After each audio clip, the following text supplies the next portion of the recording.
Hello everyone, welcome back to my English learning YouTube channel crack English with BC. और मैं आपका English language trainer Brajo Chauhan. Dear friends, आज के session में हम लोग स्टडी करेंगे सेंटेंसेस के विषय में। देखेंगे कॉन्सेप्ट ऑफ सेंटेंस, उसके बाद देखेंगे बेसिक स्ट्रक्चर्स ऑफ सेंटेंसेस, उसके बाद देखेंगे टाइप्स ऑफ सेंटेंसेस, और सेशन के सबसे लास्ट में देखेंगे facts about sentences. Dear friends, आज के सेशन में हम लोग स्टडी करने वाले हैं सेंटेंसेस के विषय में।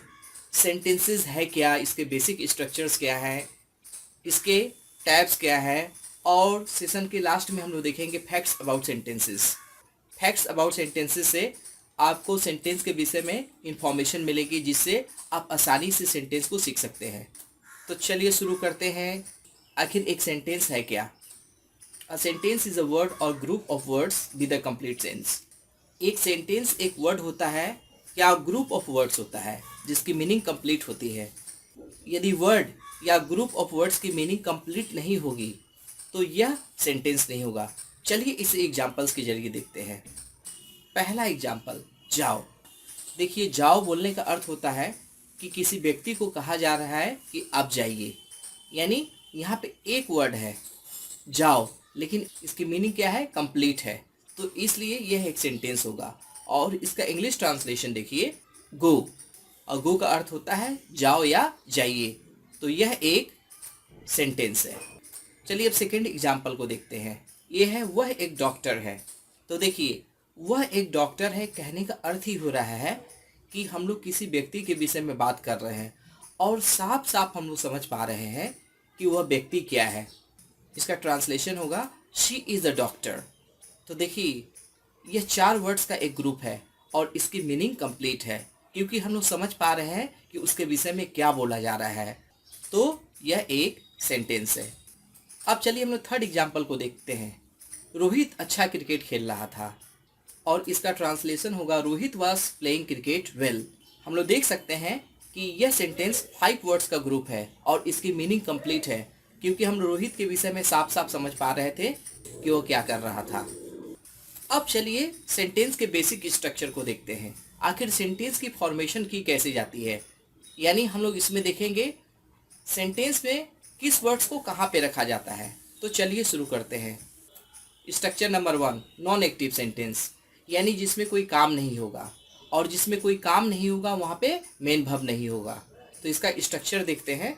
सब्जेक्ट, हेल्पिंग वर्ब, कॉम्प्लीमेंट, और इसको हम लोग शॉर्ट में कहते हैं एसवीसी, यानी सब्जेक्ट वर्ब कॉम्प्लीमेंट। चलिए इसके एक एग्जांपल को देखते हैं। वह एक शिक्षक है। तो देखिए, यहाँ पे जो सब्जेक्ट है ही, और हेल्पिंग वर्ब है इज, और कॉम्प्लीमेंट है अ टीचर।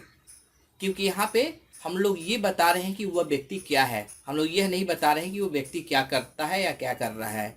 तो इसलिए यह एक नॉन एक्टिव सेंटेंस है और इसका ट्रांसलेशन होगा ही इज़ अ टीचर।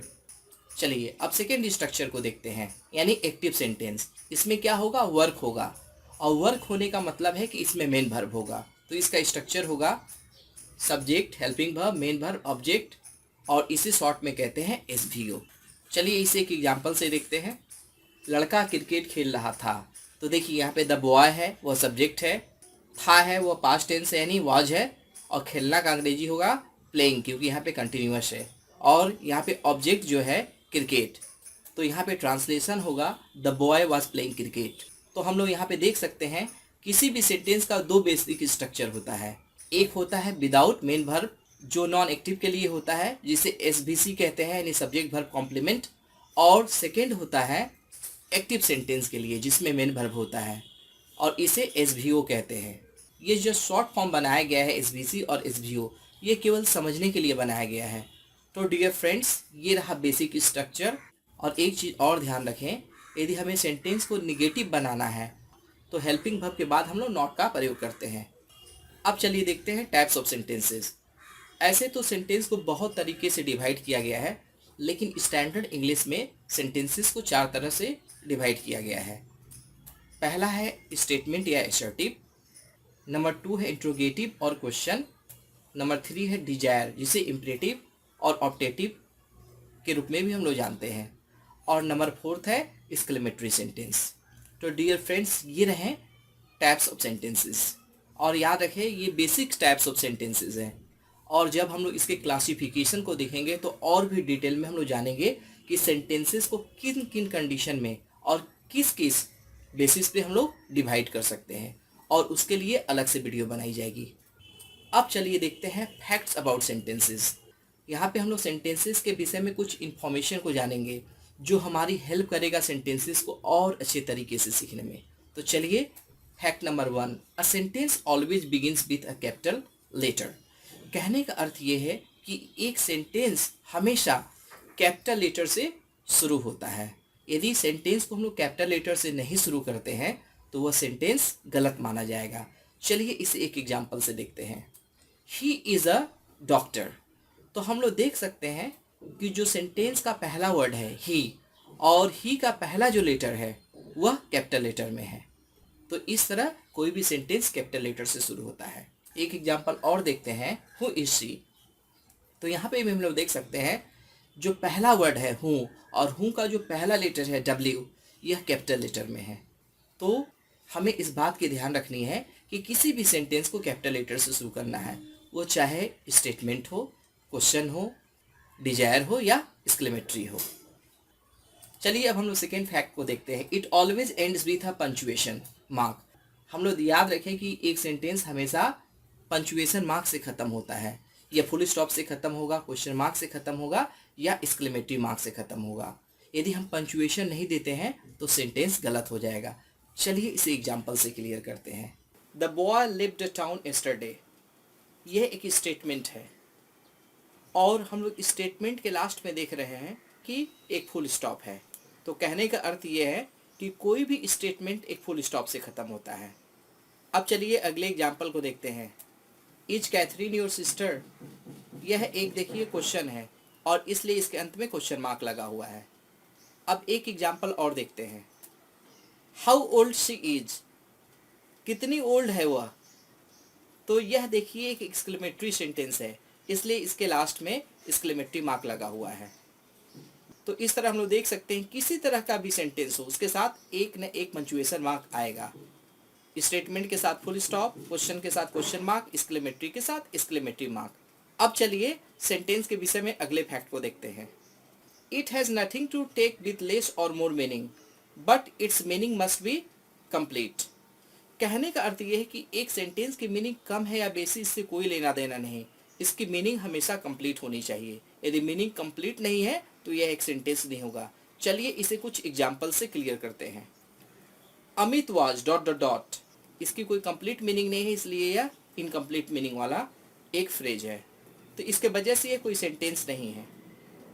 अब अगले एग्जाम्पल को देखते हैं। Playing Amit cricket was.